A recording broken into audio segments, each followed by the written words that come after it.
Hello everyone, welcome to our channel guys. यहाँ पे NLC का एक रिक्रूटमेंट नोटिफिकेशन आया है और आज हम उसी के बारे में आपसे बात करेंगे। लेकिन आगे बढ़ने से पहले मैं आपको बताना चाहूँगा कि अगर आपने अभी तक चैनल को सब्सक्राइब नहीं किया है तो फटाफट चैनल को सब्सक्राइब करें, वीडियो को लाइक शेयर जरूर करें। ओके, तो शुरुआत करते हैं आज के इस एनएलसी के रिक्रूटमेंट नोटिफिकेशन के बारे में।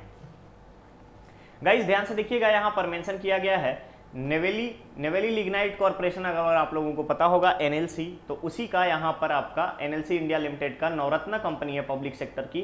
रिक्रूटमेंट जारी किया गया एग्जीक्यूटिव इंजीनियर मैकेनिकल के लिए। टोटल नंबर ऑफ पोस्ट रखे गए हैं 51। ध्यान से देखिएगा, टोटल नंबर ऑफ पोस्ट रखे गए हैं यहाँ पे 51। इसके अलावा अगर हम बात करें तो मैकेनिकल माइंस के लिए अगर आप देखिएगा 45, मैकेनिकल में अगर हम माइंस में देखेंगे तो 45 रखा गया है एग्जीक्यूटिव इंजीनियर।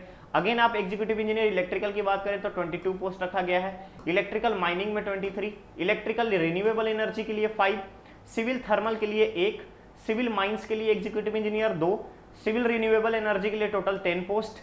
उसके बाद साइंटिफिक थर्मल के लिए अगर हम बात करें 7 पोस्ट, मैनेजर साइंटिफिक ग्रेस्ट के लिए, जियोलॉजी माइंस के लिए 6 पोस्ट, इन्वायरमेंट इंजीनियरिंग के 5 पोस्ट, इंडस्ट्रियल इंजीनियरिंग के 2 पोस्ट, एग्जीक्यूटिव इंजीनियर के 2 पोस्ट। उसके बाद मैनेजर एचआर के लिए यहाँ पे 2 पोस्ट रखे गए हैं, 14 पोस्ट और 1 पोस्ट, 15 पोस्ट। डिप्टी मैनेजर के लिए टोटल 21 पोस्ट। इसके अलावा मैनेजर पब्लिक रिलेशन के लिए 7 पोस्ट, मैनेजर लीगल के लिए टोटल 7 पोस्ट। क्लियर है।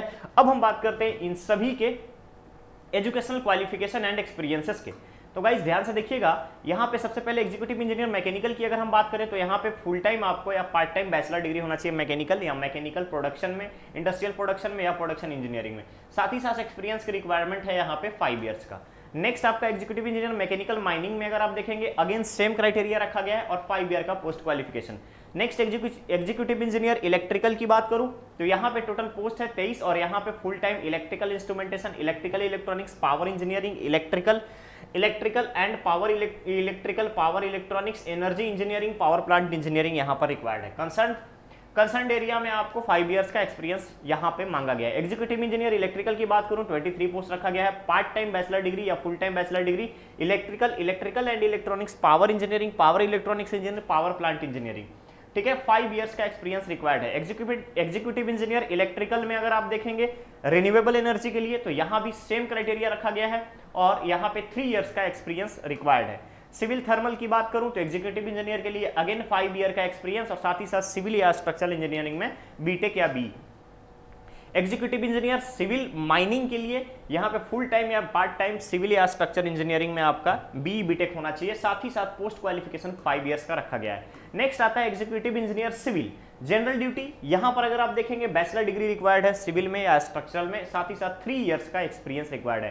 थर्मल अगर आप देखेंगे यहाँ पे थर्मल साइंटिफिक में तो मैनेजर साइंटिफिक ग्रेड के लिए 7 पोस्ट, यहाँ पे full time MSc in chemistry, analytical chemistry, organic chemistry, physical chemistry, inorganic chemistry आपको यहाँ पे रिक्वायर्ड है और 12 ईयर का एक्सपीरियंस चाहिए।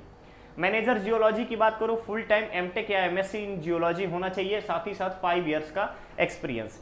एग्जीक्यूटिव इंजीनियर इन्वायरमेंट इंजीनियरिंग की बात करें फुल टाइम बैचलर डिग्री होना चाहिए इन्वायरमेंटल इंजीनियरिंग में या फिर बैचलर डिग्री होना चाहिए एनर्जी एंड इन्वायरमेंट इंजीनियरिंग में या फिर डिप्लोमा इन इन्वायरमेंट इंजीनियरिंग या इन्वायरमेंटल साइंस या इन्वायरमेंटल टेक्नोलॉजी। साथ ही साथ 5 इयर्स का यहाँ पर आपको एक्सपीरियंस रिक्वायर्ड है। एग्जीक्यूटिव इंजीनियर इंडस्ट्रियल इंजीनियरिंग के लिए फुल टाइम इंडस्ट्रियल इंजीनियरिंग में आपका या पार्ट टाइम बीटेक डिग्री होना जरूरी है, 5 इयर्स का एक्सपीरियंस रिक्वायर्ड है।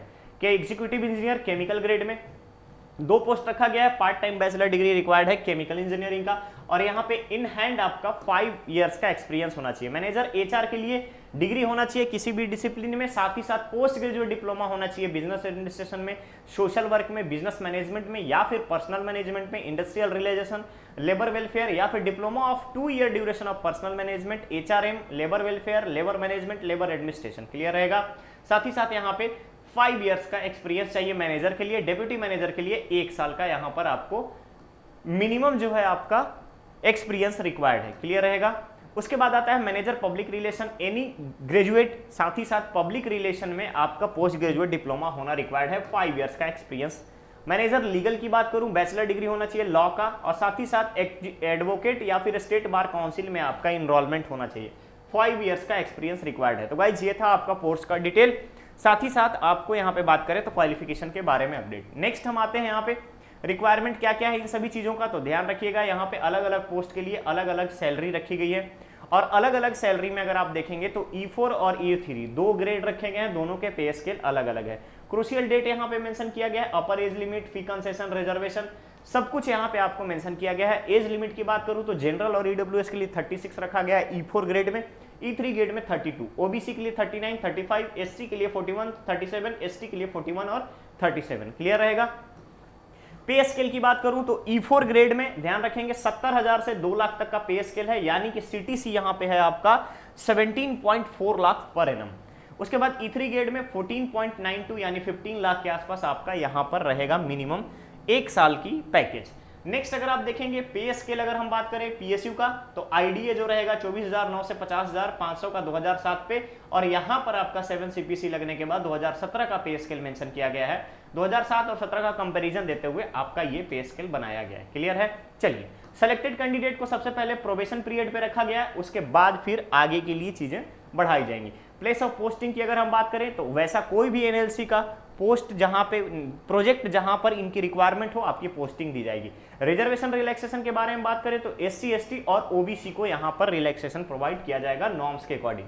नेक्स्ट आता है यहाँ पे फी के बारे में, तो ध्यान रखिएगा जितने भी कैंडिडेट हैं यहाँ पे जनरल, ओबीसी और ईडब्ल्यूएस के, उनको 354 रुपीज पे करना है इंक्लूडिंग 18% ऑफ जीएसटी एग्जामिनेशन फी। ठीक है। इसके बाद एससी एसटी पीडब्ल्यूडी कैंडिडेट और एक सर्विसमैन को यहाँ पे एक्सटेंड कर रखा गया है फी से। चलिए, नेक्स्ट आता है मेथड ऑफ सिलेक्शन, तो ध्यान रखेंगे लीगल डिसिप्लिन के लिए रिटन टेस्ट होगा 80 मार्क्स का, प्रोफेशनल नॉलेज के बारे में और प्रोफेशनल इंटरव्यू लिया जाएगा। नेक्स्ट आता है अदर डिसिप्लिन के लिए, तो अदर डिसिप्लिन में पर्सनल इंटरव्यू के आधार पर सिर्फ सिलेक्शन होगा। लीगल वाले जितने भी हैं, यानी कि अगर हम एचआर लीगल की बात करूं तो एचआर लीगल में आपका रिटन टेस्ट होगा 80 मार्क्स का रिटन और 20 मार्क्स का वाइवा। उसके बाद अगर हम बात करें अदर डिसिप्लिन में तो ध्यान दीजिएगा सिर्फ और सिर्फ इंटरव्यू बेसिस पर यहाँ पे आपका सिलेक्शन होगा। अदर कंडीशन में मेडिकल फिटनेस बेसिक सा होना चाहिए, बेसिक मेडिकल फिटनेस आपको रिक्वायर्ड है। डिफरेंट क्राइटेरिया यहाँ पे मेंशन किया गया है। अप्लाई कैसे करना है तो ध्यान रखिएगा ऑफिशियल वेबसाइट पर जाकर के, एनएलसी के ऑफिशियल वेबसाइट www.nlcindia.in पर जाकर के आप अप्लाई करेंगे। कैरियर ऑप्शन में जाएंगे, कैरियर ऑप्शन में जाने के बाद सभी डॉक्यूमेंट्स को अपलोड करने के बाद आप यहाँ अप्लाई कर सकते हैं। पेमेंट ऑफ एप्लीकेशन फी के बारे में बात करें तो ध्यान रखिएगा यहां पर जनरल कैटेगरी में, ध्यान रखेंगे जनरल कैटेगरी में अगर हम बात करें नॉन रिफंडेबल तो आपको मेंशन किया गया है 354 रुपीज, किसके लिए, एससी एसटी और PWD and ex serviceman candidate के लिए। ध्यान रखिएगा वहां पे जो मैंने बताया एक्सटेम्प्टेड, वहां पे एक्सेम्पशन नहीं है, सॉरी वहां पे एक्सेम्पशन नहीं है। आपको फी मेंशन किया गया है कि जनरल कैटेगरी को यहां पे टोटल 854 रुपए फी पे करना है, जिसमें 354 जो है मिनिमम आपका प्रोसेसिंग चार्ज है, एग्जाम का फी है। इसके अलावा अगर हम बात करें तो जनरल को एप्लीकेशन फी 500 अलग से पे करना है, प्रोसेसिंग चार्ज 354। ध्यान दीजिएगा यहाँ पे प्रोसेसिंग फी का क्राइटेरिया दिया गया है 500 रुपया जनरल, ओबीसी और ईडब्ल्यूएस को। इसके अलावा 354 यानी टोटल 854 रुपया पे करना है किसको, जनरल, ओबीसी एंड ईडब्ल्यूएस को। इसके अलावा अगर हम बात करें तो एप्लीकेशन फी यहां पर एससी एसटी और पीडब्ल्यूडी एक्स सर्विसमैन को नहीं लग रहा है, बट ये प्रोसेसिंग चार्ज आपको देना पड़ेगा 354 रुपीज। क्लियर रहेगा, तो इसको करेक्ट कर लीजिएगा। 354 रुपए लगेंगे SC ST PWD and ex serviceman को, 854 रुपए लगेंगे जनरल ओबीसी और ईडब्ल्यूएस को। क्लियर रहेगा। चलिए, यहां पर आपको मेंशन किया गया है कि डॉक्यूमेंट किस तरीके से अपलोड करना है, उसका फाइल साइज क्या होना चाहिए, फाइल का टाइप क्या होना चाहिए। क्लियर है। चलिए, नेक्स्ट आपको यहां पे सारी चीजों के बारे में बता दिया गया है। अब बात आती है इंपॉर्टेंट डेट्स की। तो गाइस ध्यान रखिएगा एप्लीकेशन जो है 25 अगस्त से स्टार्ट हो गया है, क्लोजिंग डेट रखा गया है 23 सितंबर।